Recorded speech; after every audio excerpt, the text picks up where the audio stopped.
ہم لوگ تیسری کلاس میں شاید پڑھتے تھے. ایک دن اپنے اسکول سے گھر آ رہے تھے تو میرے ساتھ والا بچہ مجھے کہنے لگا کہ ہمارا ہمسایہ ہے اور اس کو رسیوں سے باندھا ہوا ہے, آپ نے دیکھنا ہے. تو میں نے کہا ہاں. چھوٹے چھوٹے تھے ہم دونوں. یہ وہ زمانہ تھا کہ ہمارے پاس پورے محلے کا ملٹیپل ویزا تھا. جب چاہتے جس گھر میں داخل ہو جاتے. ہر گھر میں عورتیں پیار کرتی, مرد پیار کرتے, جو دیکھتا وہی سینے سے لگاتا. تو چھوٹی سی عمر تھی, اس کے ساتھ جا گئے. اس نے مجھے کھڑکی سے دکھایا تو میں نے ایک بندے کو دیکھا کہ واقعی اس کو رسیوں سے باندھا ہوا ہے, بال بکھرے ہوئے ہیں, اور وہ تھوڑی تھوڑی دیر کے بعد کتے کی آواز نکالتا ہے, کتے کی طرح بھونکتا ہے.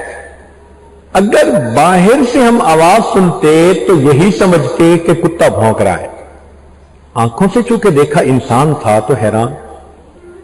اس کو دیکھ کے میرے اوپر ایک خوف ستاری ہوا. خیر میں گھر گیا, جا کے وہ اللہ کو بتایا, امی آج سکول سے آتے ہوئے راستے میں یہ واقعہ پیش آیا. تو پہلے تو امی نے ڈانٹا, تم گئے کیوں؟ میں نے کہا دوست نے کہا تھا, تو میں نے کہا میں دیکھ لیتا ہوں. تو امی نے کہا بیٹا وہ ساری عمر بھونکتا رہا, اب اس کو بھونکتے ہوئے موت آئے گی. میں اس بات کو نہیں سمجھ سکا. 2-3 دن کے بعد اس بندے کی وفات ہوئی. جب وفات ہوئی تب والدہ نے کہا کہ وہ نبی علیہ السلام کے اصحاب پر تبرہ کیا کرتا تھا, اس کی سزا یہ ملی, اللہ نے موت سے پہلے کتے کی طرح بھونکتے ہوئے موت عطا فرما دی. تم ساری زندگی میرے محبوب صلی اللہ علیہ وسلم کے اصحاب کی شان میں گستاخیاں کرتے رہے, اب تمہیں بھونکتے ہوئے دنیا سے جانا پڑے گا.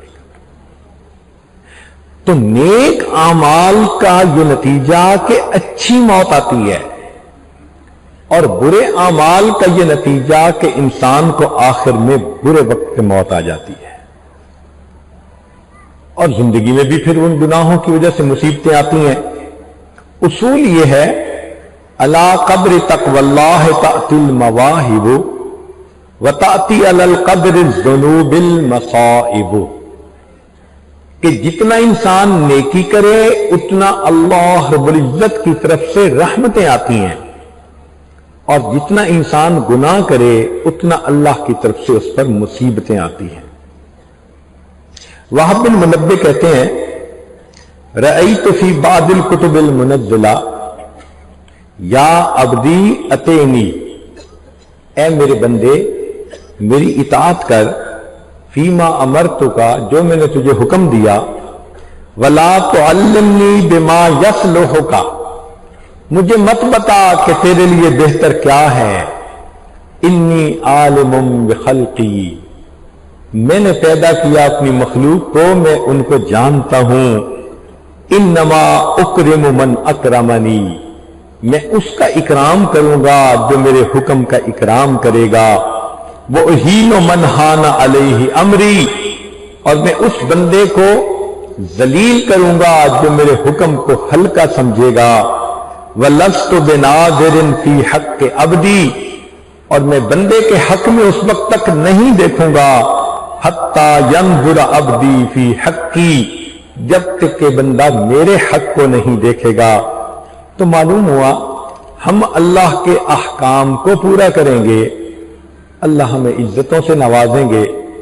اگر ہم اللہ کے احکام کو توڑیں گے اللہ ہمیں دنیا میں رسوا فرما دیں گے. چنانچہ گناہوں کے آثار میں سے ایک یہ بھی ہے کہ اب اللہ الا ان یذل من عصاہ اللہ عصاہ فی الدنیا والآخرہ, اللہ تعالی نے اس بات کا فیصلہ کر دیا کہ جو اللہ رب العزت کی نافرمانی کرے گا اللہ اس کو دنیا آخرت میں ذلیل فرمائے گا. وما اذنب عبد فی اللیل, اور بندہ رات کو گناہ نہیں کرتا الا اصبح, مگر وہ اس حال میں صبح کرتا ہے وَمُذِلَّتُهُ عَلَى وَجْهِهِ کہ ذلت گناہ کی اس کے چہرے کے اوپر نظر آ رہی ہوتی ہے. تو انسان رات کو گناہ کرتا ہے، صبح کے وقت چہرے پر پھٹکار پڑی ہوتی ہے. ابن سماک رحمت اللہ علیہ فرماتے تھے لو لم یکن فی المعصیۃ الا النکارۃ فی الوجہ والظلمۃ فی القلب لکان فی ذلک کفایہ، کہ اگر گناہ کا بدلہ اتنا ہی ہوتا کہ دل سیاہ ہوتا، چہرے کے اوپر ذلت آتی، تو گناہ کی یہ سزا کافی تھی. یہ جائے کہ اللہ اس کے علاوہ بھی دنیا اور آخرت میں اس کی سزا عطا فرمائے گے. تو انسان اپنے چہرے پہ گناہوں کی ظلمت کو سجا لیتا ہے. اور انسان کتنا چھپ کر اللہ کی عبادت کیوں نہ کرے، اللہ اس عبادت کے نور کو اس کے چہرے کے اوپر سجا دیتے ہیں. تو انسان کا چہرہ بتا دیتا ہے. آپ نے کبھی تقابل کرنا ہو تو اہل اللہ کے چہرے کو بھی دیکھ لیجئے، اور یہ جو پاپ سٹار ہوتے ہیں ذرا ان کے چہروں کو بھی دیکھ لیں. کیا بکھرے بال، چہرے ان کے ایسے جیسے پتہ نہیں نام و نشان ہی نہیں ہوتا سکون اور طمانینت کا، ہوائیاں اڑی ہوئی ہوتی ہیں. اور اہل اللہ کے چہرے کو دیکھو تو دل کو سکون ہوتا ہے. الذین اذا رؤوا ذکر اللہ، یہ وہ بندے ہیں جن کو دیکھو تو دیکھنے سے اللہ یاد آ جاتا ہے. ہمارے بزرگوں نے فرمایا کہ گناہوں کی 3 تاثیر تو پکی ہیں. قلت الرزق، اللہ تعالیٰ رزق کو تنگ کر دیتے ہیں. چنانچہ آپ دیکھیں فیکٹریوں والے بھی اگر گناہوں کی لائن پہ لگ جائیں ان کو بھی رزق کی تنگی. کیا 2 کنٹینر ادھر پھنس گئے، اس کی پیمنٹ رک گئی، ادھر سے مال تیار نہیں ہوا، کیش ان ہینڈ ہوتا نہیں، پریشان بیٹھے ہوتے ہیں جی کام کیسے چلائیں.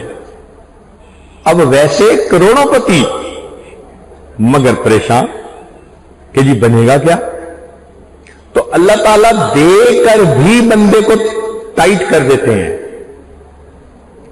اور کبھی کبھی تاثیر الرزق، رزق کے حصول میں اللہ مشکل کر دیتے ہیں.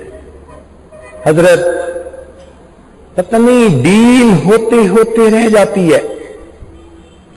یہ جو ہوتے ہوتے رہ جاتی ہے نا، یہ کسی کی وجہ سے ہے. مگر عاملین کے پاس جاؤ تو وہ تو کہہ دیتے ہیں جی کسی نے کچھ کر دیا ہے. اللہ ان عاملین سے بچائے. ہمارے حضرت فرمایا کرتے تھے عامل نہ بننا کامل بننا. تو ان بیچاروں کو تو پتہ ہی ہوتا ہے کہ ہم اس لائن پہ لگا دیں گے تو ان کے ذہن میں سٹوری تو پہلے سے ہی ہوگی، ہاں پھپھو نے کچھ کر دیا، ہاں میری نند نے کچھ کر دیا، چچا نے کچھ کر دیا. الٹا ایمان خراب ہوتا ہے، قطع رحمی کے مرتکب ہو جاتے ہیں لوگ. تو کسی نے کچھ نہیں کیا، ہمارے اپنے گناہوں کی وجہ سے اللہ نے ہمارے رزق کو تنگ کیا ہوا ہے. وہ جی لگتا ہے کسی نے کاروبار باندھ دیا ہے. کسی کو چھوٹا خدا کیوں مانتے ہو؟ کاروبار اللہ نے چلانا ہے اور کاروبار اللہ نے روکنا ہے. اللہ دینا چاہے ساری مخلوق اکٹھی ہو جائے روک نہیں سکتی. اللہ نہ دینا چاہے ساری مخلوق اکٹھی ہو جائے کچھ دے نہیں سکتی. تو اللہ کو اللہ سمجھیے. یہ کیا ہوا فلاں نے کاروبار باندھ دیا، فلاں نے رشتہ باندھ دیا، کوئی کچھ نہیں باندھ سکتا.